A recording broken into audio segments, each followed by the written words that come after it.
வணக்கம் நண்பர்களே. செப்டம்பர் மாதம் 12ஆம் தேதி வெள்ளிக்கிழமை 2025 கூத்தாடிவட்டை நண்பர்களுக்கு பணிவான வணக்கங்கள்.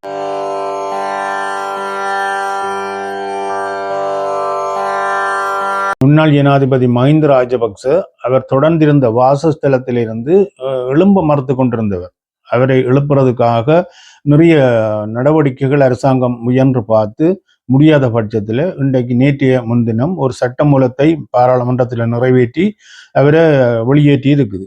இது பற்றி நிறைய கருத்துக்களை அவருடைய ஆதரவாளர்களும் மஹிந்த ராஜபக்சவனுடைய மகனான நாமலும் மக்களுக்கு தெரியப்படுத்தி கொண்டிருக்கணும். அரசியல்வாதிகள் என்றால் அப்படித்தான், தங்களுக்கு ஒரு இடைஞ்சல் நடக்குதாக இருந்தால் அந்த இடைஞ்சலை மக்களுடைய இடைஞ்சலாகவும் நாட்டுக்கு நடக்கிற ஒரு கொடுமையாகவும் வெளிப்படுத்தி அதிலிருந்து குளிர்காய்கிறதும் அதில் லாபம் பெறுறதும் தான் அரசியல்வாதிகளுடைய நடவடிக்கைகள்.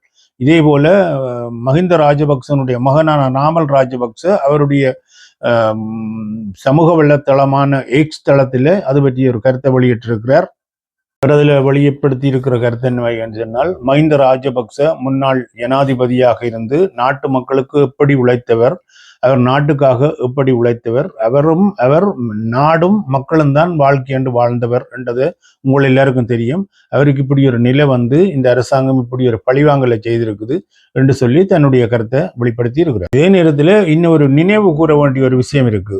முன்னாள் ஜனாதிபதியாக இருந்த மஹிந்த ராஜபக்ச 10 ஆண்டுகள் ஜனாதிபதியாக பதவி வகிச்சிருக்கிறார். இந்த நாட்டில் 2 முறை தான் ஜனாதிபதியாக பதவி வகிக்கலாம் என்ற சட்டம் இருக்குது. அந்த சட்டத்தை மீறி இன்னும் ஒரு முறை ஜனாதிபதியாக இருக்க வேணும் என்று சொல்லி அவருக்கு பதவி ஆசை இருந்திருக்குது.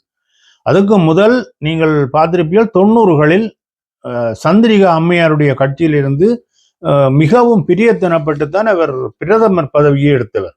பிரதமர் பதவியை எடுத்து போட்டு அதில் இருந்து கொண்டு சந்திரிகாவுக்கு ஒரு நெருக்கடி வந்த நேரத்தில் சந்திரிகாவினுடைய ஸ்ரீலங்கா சுதந்திர கட்சியை கைப்பற்றி பெரிய சிக்கல் எல்லாம் கொடுத்தவர்.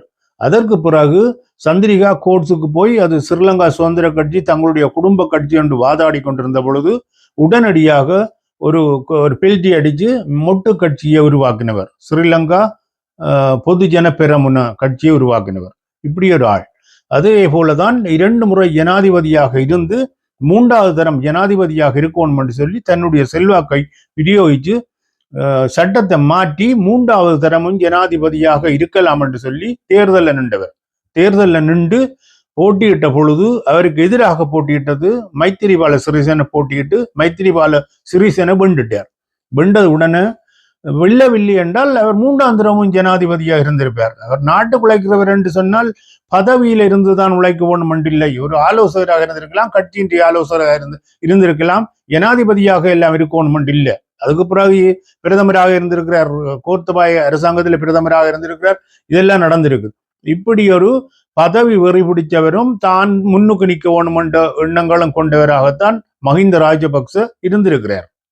அந்த காலகட்டத்தில் மைத்திரிபால சிறிசேன தேர்தலில் போட்டியிட்டு வென்றுட்டார் என்று தெரிஞ்சதுக்கு பிறகும் ஜனாதிபதி மாளிகையில் வாசஸ்தலத்தில் இருந்து வெளியேற மறுத்து அந்த வாசஸ்தலத்திலே தொடர்ந்து இருந்து கொண்டிருந்தவர் என்றும் அதை அவரை வெளியேற்றுவதற்கு ரணில் விக்ரமசிங்கா தலையிட்டுத்தான் அவர் வெளியேற்றப்பட்டார் என்று சொல்லியும் ஒரு கருத்தொண்டு செய்தியாக வந்திருக்குது. இப்படி ஒரு அடாமடி பிடிச்ச ஒரு அரசியல்வாதியாக இருந்திருக்கிறார்.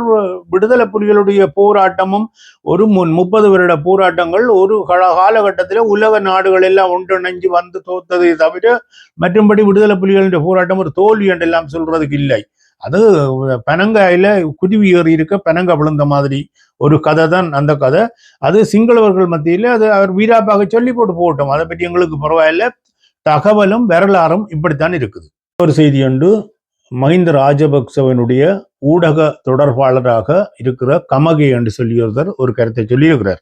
அவர் சொல்லியிருக்கிறார், இடம்பெயர்ந்து வாழும் புலம்பெயர்ந்து வாழ்ற டயஸ்போரா தமிழர்களுக்காகவும் விடுதலை புலிகளின் ஆதரவாளர்களை திருப்திப்படுத்துறதுக்காக தான் மஹிந்த ராஜபக்சவை வலுக்கட்டாயமாக வீட்டை விட்டு வெளியேற்றினது என்று சொல்லி ஒரு கருத்து அந்த கமகே என்று சொல்றார். இதுவும் அப்படித்தான். ஒரு இயலாமையின் வெளிப்பாடு எல்லாம் பெறும். ஒரு சட்டப்படி ஒரு வாசஸ்தலத்திலே ஒருத்தர் இருக்கிறார், ஒரு கல்லூரி வாசஸ்தலத்துல ஒரு அதிபராக இருக்கிறவர் இருக்கிறார், இன்னும் ஒரு அதிபர் வாரார் வேலை மாறி 30ஆம் தேதியோட இவர் வேலை மாற்றலாகி போகுது. 30ஆம் தேதி அன்றைக்கு மட்டும் போக முடியாது என்று சொன்னால் இன்னொரு 2 நாட்கள் தாருங்கோ என்று சொல்லலாம். புதுசா வந்தவர் பஸ்ல வந்து தன் வீட்டை போய் வரலாம். ஒரு கிழமை கிடையில என்றாலும் வீட்டை காலி பண்ணி அந்த வாசஸ்தலத்தை கொடுக்க வேண்டியதுதானே நியாயம். அப்படி இல்லாமலுக்கு தொடர்ந்து நான் அதில் தான் இருப்பேன் என்றால் என்ன மாதிரி? 400 கோடி ரூபாய் செலவழிச்சிருக்குதான். வருடம் ஒன்றுக்கு 400 கோடி ரூபாய். அவருடைய பாதுகாப்பு, அவருடைய வாசஸ்தலம், அவருடைய பெட்ரோல் செலவு, பாதுகாவலர் செலவு, வீட்டு வாடகை செலவு இல்லாம இவ்வளவு காசு செலவழிச்சு இந்த இலங்கையில உள்ள ஜனாதிபதி மேருக்கெல்லாம் இப்படியே கொடுத்து கொண்டிருந்தால் என்ன கதி? நாட்டின் நிதி கதி என்னவாக போகும் என்று யோசிக்கிறது இல்லை. நாட்டுக்காக நாங்கள் வாழ்றோம் என்று சொன்னால் அதுக்கு மனிதர் என்ன செய்யணும்டா, பதவியில இருக்கும் மட்டும் இருந்து போட்டு பதவி முடிய நான் மண்ணை தட்டி போட்டு நான் போயிடுவேன். அதுதானே நாட்டுக்கு செய்கிற நன்மையும் மக்களுக்கு செய்கிறது ஒரு ஒரு ஒரு விமோசனமாக இருக்கும். செய்தியாக ஒழுங்கமைக்கப்பட்ட பாதாள குழுக்களுக்கும் கடந்த கால அமைச்சர்கள், பிரதி அமைச்சர்கள் மற்றும் முன்னாள் அரசியல்வாதிகளுக்கும் இடையில் தொடர்புகள் உண்டு என்பதும் குற்றப்புலனாய்வு பிரிவினர் ஊடாக உறுதிப்படுத்தப்பட்டுள்ளது. அதற்குரிய விசாரணைகள் தற்போது மேற்கொள்ளப்பட்டுள்ளன. கைது செய்யப்பட்டவர்களிடம் மேற்கொள்ளப்படும் விசாரணைகளுக்கு அமைவாக உரிய சட்ட நடவடிக்கை எடுக்கப்படும் என்று சொல்லி பொதுமக்கள் பாதுகாப்பு அமைச்சு மற்றும் வெளிவிவகார அமைச்சு கூட்டாக இணைந்து ஒரு அறிக்கையை விட்டிருக்கிறோம். இதுவரையில உள்ள காலப்பகுதியில் நாடளாவிய ரீதியில் 105 ஒழுங்கமைக்கப்பட்ட குற்றச் செயல்கள் பதிவாகியுள்ளதுடன் இச்சம்பவங்களுடன் தொடர்புடைய 34 துப்பாக்கிதாரிகளும் ஒத்தாசை வழங்கியவர்கள் உட்பட 322 பேர் கைது செய்யப்பட்டுள்ளனர். அத்துடன் T56 ரக துப்பாக்கிகள் 58 உட்பட 1698 துப்பாக்கிகள் மற்றும் ஏனைய ஆயுதங்கள் கைப்பற்றப்பட்டுள்ளன. பாதாள குழுக்களின் உறுப்பினர்கள் Dubai, Italy, France, Switzerland, Canada, India உள்ளிட்ட நாடுகளில் இரகசியமான முறையில் பதுங்கியுள்ளார்கள். இவர்களை கைது செய்வதற்கு உரிய நடவடிக்கைகள் எடுக்கப்பட்டுள்ளன என்று பொதுமக்கள் பாதுகாப்பு அமைச்சு, வெளிவிவகாரத்துறை அமைச்சு கூட்டாக இந்த நடவடிக்கையை மேற்கொள்வதாக சொல்லியிருக்கிறோம். இதே நேரத்தில் இந்தோனேசியாவில் கைது செய்யப்பட்டு நாட்டுக்கு அழைத்து வரப்பட்டவர்களுடன் பெற்றுக்கொள்ள தகவல்களுக்கு அமைய கம்பஹா பகுதியில் உப போலீஸ் பரிசோதகர் ஒருவர் கைது செய்யப்பட்டுள்ளார். அத்துடன் மல்லாவி பாலநகர் பகுதியில் இராணுவ அதிகாரி ஒருவர் நேற்று கைது செய்யப்பட்டுள்ளார். விசாரணைகள் தீவிரமான முறையில் முன்னெடுக்கப்படுகிறது. பாதாள குழுக்களுடன் தொடர்புடைய எவரும் தப்பி செல்ல இடமளிக்க முடியாது. இப்படி ஒரு செய்தி ஒன்று, பத்திரிகை செய்தி ஒன்று வந்திருக்குது. இதுல இருந்து புரிந்து கொள்ளக்கூடிய என்னென்றால் எல்லாருடைய தகவல்களும் குற்ற புலனாய்வு துறையினர் சேகரித்திட்டினும் முக்காவாசி இந்த கைது செய்யப்பட்டு இருக்கிற கிகல் பத்மே மற்ற அவர்களுடைய கூட்டாளிகள் மற்றும் உள்ளூருக்குள்ள கைது செய்யப்பட்டிருக்கிற நான் குறிப்பிட்ட செய்தியில சொல்லிக்கொண்ட ஆக்கள் இவ்வளவு பேரும் யாருடன் இந்த தொடர்புகள் இந்த உறவுகள் பேணப்பட்டது. இங்கு இலங்கையில இப்படியான நடவடிக்கை நடக்கிறதுக்கு யாரால உதவி? இந்த அரசாங்கம் உதவி செய்யாமலுக்கு முடியவே முடியாது. அரசாங்க மட்டத்தில் யார் உதவினார்கள், எந்தெந்த அமைச்சர் உதவினார், அந்த அமைச்சருக்கு மேல் மட்டத்தில் இப்ப சொல்ல இல்லை, எல்லாரும் குறிப்பிட்டு ஒரு ஜனாதிபதி அல்லது பிரதமர் என்று ஏன் சொல்ல இல்லை என்று சொன்னால் ஒரு நாட்டில் வீண் கலவரம் ஒன்று உருவாகும். தூண்டிவிடுவினும், மக்களை தூண்டிவிட்டு இந்த மஹிந்த ராஜபக்சவை சொல்லியாச்சு, நாமல் என்று சொல்லினும் கூடுதலாக. ஏனென்றால் நாமல் ஒரு ஜனாதிபதியாக இருக்காதபடியால் அவரை சொல்லிக் கொண்டிருக்கணும். ஜனாதிபதி என்று சொல்லியிருக்கல வீண் பிரச்சனைகள் பெருமண்டதால இந்த அரசாங்கம் அதை சொல்லிக் கொள்ளாமல் இருக்கு. ஆனால் எங்க கை போய் எங்க போய் இணையுது என்றதெல்லாம் கண்டுபிடிக்கப்பட்டுட்டது விரைவில். இப்ப அமைச்சர்கள், பிரதி அமைச்சர்கள், அரசியல்வாதிகள், மேல் மட்டத்தில் உள்ளவர்கள் என்று சொல்லி முழு தகவலும் எடுத்துட்டினோம். ஒரு பக்கத்தால பிள்ளையாண்ட பக்கத்தால எடுபடுது, அடுத்த பக்கத்தால கேகல் பத்மே இந்த பக்கத்தால் ஈடுபடுது.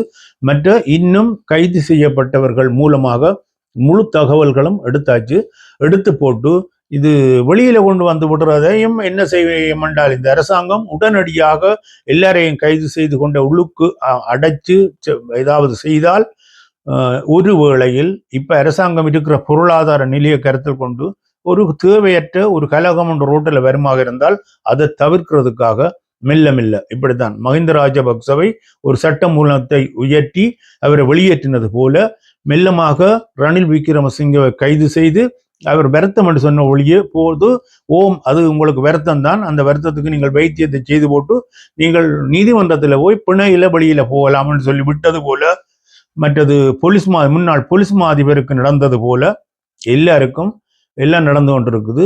இந்த புலனாய்வுகள் இந்த விசாரணைகளுக்கு சாணி அபியசேகர முற்று முழுதாக நல்ல உறுதியாக நின்று சேவை செய்கிறார். இந்த அரசாங்கத்துக்கு அவர் போல ஆக்கள் இருந்தால் இன்னும் விரைவில் இந்த குற்றவாளிகள் எல்லாரும் கைது செய்யப்படுவினும் என்றதை புரிஞ்சு கொள்ளக்கூடியதா இருக்குது. மஹிந்த ராஜபக்சவனுடைய இல்லம் இன்னும் சில நாட்களில் குற்ற புலனாய்வு துறையினருடைய ஒரு அலுவலகமாக பயன்படுத்த போயிடும். இப்படி நீதிமன்றமாக கூட செய்யக்கூடும். ஒரு நீதிமன்றம் ஒன்று உடனடியாக ஒரு விசேட நீதிமன்றம் வேணும் என்று சொல்லி கொண்டிருந்தவ இப்படியான ஒரு கட்டிடம் இருந்தால் விசேட நீதிமன்றம் அல்லது குற்றப்புலனாய்வு துறையினருடைய ஒரு அலுவலகமாக அது மாற்றப்படும் என்ற மாதிரி இருக்குது. என்னவாக இருந்தாலும் வருங்காலங்களில் ஒரு புனிதமான இலங்கையை இந்த சிருஷ்டிக்கிறதுக்காக இந்த என்பிபி அரசாங்கமும் அனுரகுமார திசநாயகாவும் முயற்சி செய்யணும் என்றது மட்டும் தெரியுது. இதற்காக நாங்கள் போழ்ந்து தள்ளிட்டோம், அவரை போழ்ந்தட்டோம் இல்லை. உண்மையா எது நல்லதோ எது சரியோ எது நல்லதா படுதோ அதை அப்படியே சொல்லி போட்டு போக வேண்டியதுதான். இதுல நல்லதுன்னு சொல்லணும், கூடாதுன்னு சொல்லணும். குளிர் அடிச்சா ஜாக்கெட்டை போட்டு வெளியில போறோம், குளிர் இல்லைன்றோன்னு டிஷர்ட்டோட போறோம். அப்போ நிலைமையை பொறுத்து இதே மாதிரி தான் செய்தியும் சொல்றது. யார் என்ன நினைச்சாலும் பரவாயில்லை. சரி நண்பர்களே, இன்னொரு செய்தியை சந்திப்போம். கூத்தாடிப்பட்ட யூடியூப் சேனலை புதிதாக வந்து பார்க்குற நண்பர்கள் தயவு செய்து சப்ஸ்கிரைப் செய்து ஒரு உங்களோட பெல் ஐக்கோனையும் அழுத்தி ஒரு லைக் கொடுத்து கொமெண்டுகளை தயவு செய்து பதிவிடுங்கோ. நான் கேட்டுக்கொண்டது போல நிறைய கொமெண்டுகள் வருவது பேர் ஆரோக்கியமாக இருக்கும், எனக்கு ஒரு மகிழ்ச்சியா இருக்கும். நீங்கள் என்ன நினைக்கிறீர்கள் அந்த கொமெண்டுகளை நான் எதிர்பார்க்கிறேன். கொமெண்டுகளையும் பதிவிடுங்கோ, நண்பர்களுக்கும் தெரியப்படுத்துங்கோ. நன்றி. இன்னும் ஒரு செய்தியை சந்திப்போம். அதுவரை மகிழ்ச்சியாக இருப்போம், மகிழ்ச்சியானதை செய்வோம், மகிழ்ச்சியானதை பற்றியே அடுத்த அடியை எடுத்து வைப்போம். நன்றி, வணக்கம்.